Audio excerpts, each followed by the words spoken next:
శివుడు పంచాక్షరి స్వరూపుడు. And Shiva's name has got 5 letters. నమో నారాయణ అష్టాక్షర స్వరూపము. And Namo Narayana 8 ఈ letters. పంచాక్షర స్వరూపము అష్టాక్షర స్వరూపంలో ఉన్నటువంటి ప్రాణములే మన యొక్క నామములు. And therefore that's the name that we have to follow, adhere and repeat. కనుకనే భగవంతుడు చెప్పాడు, Lord said.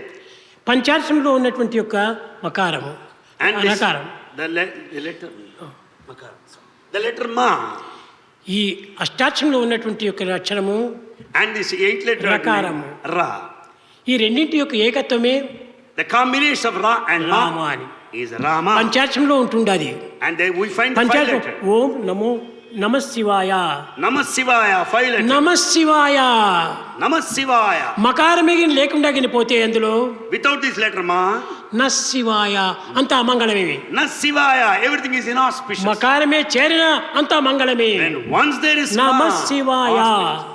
Namah Shivaya. నా మా మకారం తీసేస్తే Even న Ma is, శివాయ శివం కాదు ఇది.